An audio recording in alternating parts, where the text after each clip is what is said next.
City Beat here on 102.9 CHTM. My name is Stuart and my guest this morning is Mayor Dennis Fenske. Good morning. Let's start off by talking about fires. Some residents in the Yale area were issued a 30-minute standby notice last night by the RCMP due to fires that hadn't been lit in the area. Is there any update or official statement as to what happened? In regards to a statement, we're working on an official statement as we recount the issues of or events of last night. I can say that crews are mopping up the area that is north of Yale that caused the evacuation notices or information to be shared.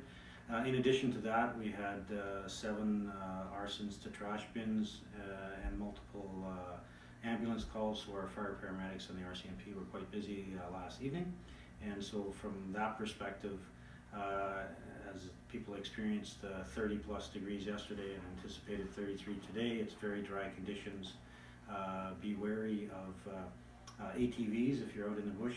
Sparks from the heat from the vehicles can cause grass fires, and also lots of discussion with young people in our community in regards to the dangers of playing with matches. And for adults in regards to discarding cigarette butts from a passing vehicle or just walking can be very dangerous at this point in time. If there had been an evacuation order given to those issued a warning, where would they have gone? Locally, we have an emergency plan that identifies the TRCC as our evacuation point and registration point. Again, there's a number of steps that have to take place in regards to declaring a state of emergency. There are measures that, as were done last night, where evacuation of specific areas can be implemented by the first responders and RCMP, and so that would be a coordinated effect in regards to responding to a fire in a specific area of the community. You just mentioned the emergency plan. Could you maybe give a few more details about a general overview of what that would look like and where people can go to find the full document? The full document I don't believe is online. We have the emergency plan, as do all the major employers in Thompson have their own emergency plan. It's a coordinated effort at the highest level. Basically, the EOC, the Emergency Operating Center, is kicked in, and from that perspective, our lead is our fire chief, our manager of fire paramedic services, in consultation with, for instance, if there's fires in the surrounding area in the LGD, so conservation of the province of Manitoba would be contacted and working with them, as well as representatives from industry like valet and others. So there's an extensive plan in place in regards to structure. We've been through this before in regards to 1989, where we housed over 4,000 people from the surrounding area for 19 days, and subsequently smaller fires in those years as well. And so from the general public's perspective, general information, this is, I believe, Fire Watch Week, it's an awareness week. For emergencies, you'll notice across Canada you have the floods in BC. You had the rain and floods in New Brunswick, and so everyone should be aware of their surroundings. In our community, our biggest danger is forest fire, and so if you look at what happened in Fort Mac as the extreme, you should be aware of your situations, be prepared for an evacuation, be aware or be prepared to stay in your homes in over certain periods of time. And so that means things like bottled water, first aid materials and things like that. But there is on the province of Manitoba's website basically a plan, an emergency plan that people can look at and review for their personal circumstances. We've had 2 questions submitted on this topic. The first one reads, I've seen them out at all hours playing with lighters and matches and starting fires. When is the city going to step up and take action to protect people who live here? Why should me and my kids have to be scared that something will happen because other parents either aren't there or don't care? I think just to begin with, if people see anything suspicious or actually see kids, and it's not always kids, but playing with fire or matches and things like that, they should be calling the fire paramedic services at 204-677-7911, or you can call the RCMP at 204-677-6911 to report, and our forces will respond to that.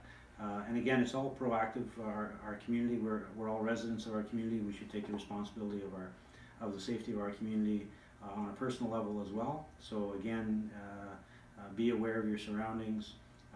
On a personal level, in regards to, there's a lot of people that burn wood as a fuel source in the wintertime, and so they've stored wood in their yards along fences, and so be cautious of that. That's fuel for a fire. Be cautious of combustibles in garages, whether it be oil rags and things like that.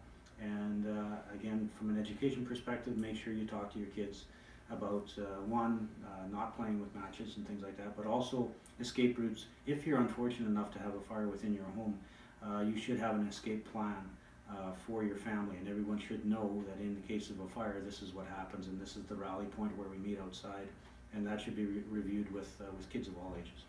And then the second question that was submitted, why hasn't the city been keeping the public informed on fires? There wasn't anything about the interior in fire until after the fact, and there hasn't really been anything in what's happened recently.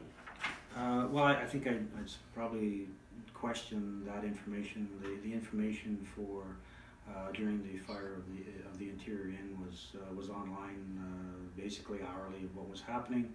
There were public statements in regards to the extent of the fire. There was has been an investigation of the source of the fire that hasn't been released yet, so we're unaware of that. But in regards to during the event, people were advised via social media quite regularly on that. In this event that just happened this evening, again, those that are affected were contacted door to door, and the general public is being advised now of what happened last evening, and there will be a public statement made later today.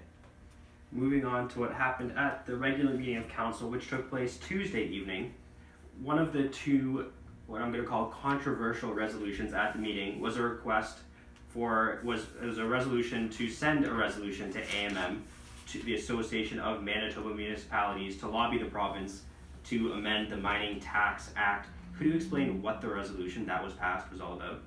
Sure. So this is a process that we as the City of Thompson are members of the Association of Manitoba Municipalities, who is our lobby group to lobby the province on our behalf.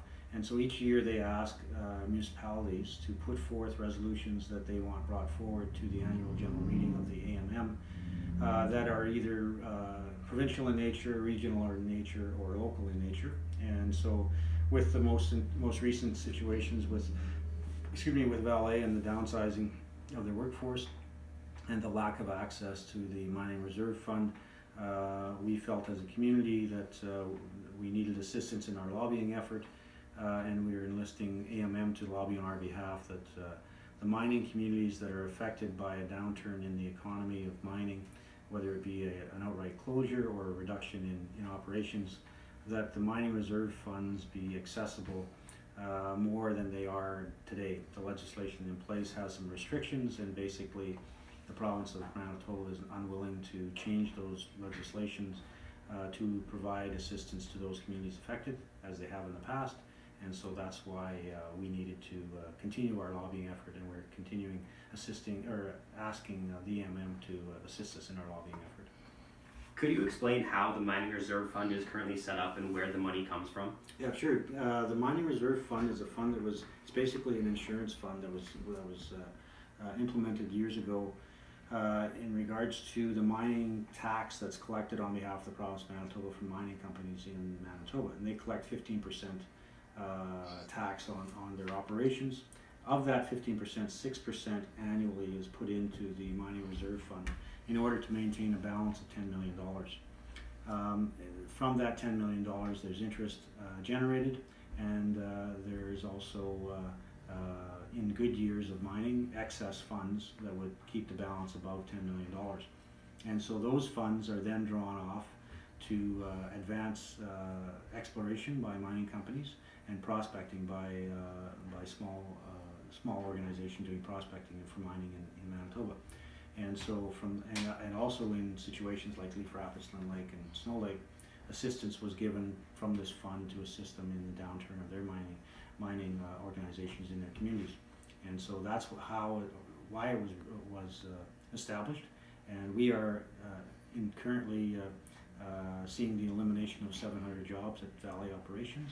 And that's the most significant change in mining operations in Manitoba since the development of the Mining Reserve Fund, and yet we are not able to access those funds. And so that's the frustration that the City of Thompson is experiencing. Councillor Wong brought up something that he had discussed with the provincial minister with regards to the budget help that had been offered to the city. Could you clarify what that offer was and what your response to it was? Again, the statement was wrong and incorrect. The offer was not made by the province of Manitoba to assist us in our budget deliberations. And at the May 7th meeting of council, just before the financial plan was passed, you voiced your displeasure with Minister Blaine Pedersen for not not meeting with you in council to discuss the Mining Reserve Fund while he was in town. MLA Kelly Bindle, who serves as the legislative assistant to the minister, spoke to Arctic Radio News and said that the minister didn't meet with you because he felt there was no new information. Would it have been a different discussion with the minister than the previous meeting that you had had? Yes, for sure. It's an ongoing discussion. We left the last meetings where the Mining Reserve Fund was explained and information shared. There were options considered by staff that maybe there were different ways to assist the City of Thompson outside the Mining Reserve. Those options were not specific, and we would like to continue those discussions. So there was definitely an agenda to be discussed. It's unfortunate that the minister and our MLA chose not to meet with us. The other, the controversial resolution from the last regular meeting had to do with the amended waiving of fees policy, and the discussion on this resolution certainly caught me off guard, and I don't think I'm alone in that. What would have happened if the resolution had not been passed? Well, basically, the discussion, as you're aware, was it in light of a previous discussion through budget deliberations where the council as a whole and by consensus agreed that the waiving of fees was getting a little high in the sense of our economic times, and that we had waived approximately $90,000 in fees in the last year, which is about a 1% tax increase on property taxes. So through those discussions, again, the consensus of all of council was that in recognition of Remembrance Day and the role that veterans play worldwide, Canada, Manitoba, and more specifically in Thompson, that event would never be charged fees in our fee and fine schedule.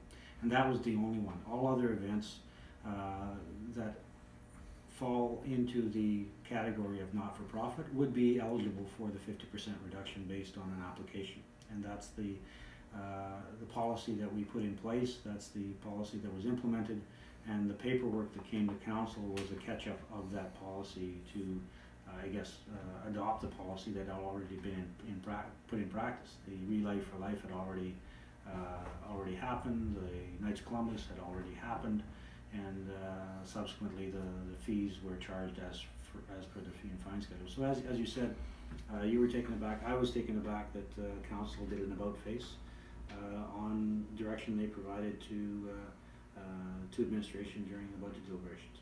Would anything have to change to the financial plan that has already been passed, or anything have to with the fees that have already been paid by the Relay Committee and the Knights of Columbus if it hadn't been passed? It might have. We'll see. We've left that with administration because, as I said, it was a surprising vote. Administration will have to come back to council with the implications of that decision. Moving on to Public Works, what's the latest update when it comes to street sweeping and pothole repairs? Well, I think on the good news side of things, potholes, we seem to be getting a handle on them. Again, for general public information, if there is a public or a pothole that is of concern from a safety perspective, please get a hold of us at Public Works at 204-677-7970 and our crews will respond to that. Street sweeping is continuing, and again, from a safety perspective, there are large machines creating dust. They stop and start. And so it would be on the onus of the drivers in our community to be aware of that, and also of the pedestrians to be aware of the dust and the flying stones. And so just caution anytime you're in close proximity to the large machinery. The city recently sent out some pre-construction notices for a few projects. What are they, and when is the work scheduled to start? So you'll see that McDonald's has franchised the existing building has been demolished. This is in preparation for the rebuild of a brand new facility, which will take probably about 4 months. And you'll also see that fencing has gone up around the interior inn site, which burned down in January of this year. And so there is a reconstruction of that site with a hotel and some commercial space as well. You'll also notice on the urban reserve adjacent to the Mr. Lake hotel property that the gas bar is under construction as well. And Lines 55 is proceeding. I understand as of today the 2 of the display suites should be completed by August, so people will actually be able to walk into a suite and have a look at and see what's in the building itself. And so there's a number of other operations. There's a hangar being built at the Thompson Regional Airport Authority that's under construction currently. The highway works south of town continue, and there'll be a couple more projects that we'll be able to announce once they break ground. Has there been any updates on when the Norplex pool will reopen? Speaking to Deputy Mayor Smook last week, my understanding is that they thought it was one issue, and then when they went to repair that, discovered it was something else, and then with the long weekend, they weren't able to get the part in on time. Correct. So it should be up and running this week. Hopefully they can install the pumps and get things going, and it just speaks to the ongoing need to put some major money into the Norplex pool in regards to retrofits. And then finally, it's now City Cleanup Month. What's going on during the month? There's a number of events actually, and I would push people towards our website at thompson.ca, where there's a poster online that shows the events. There's the community cleanup, there's the corporate cleanup, there's the waste disposal ground hours and the e-waste project. There's the cash for trash program, which is $3 a bag. And so from that perspective, it basically goes on from this week until middle of June.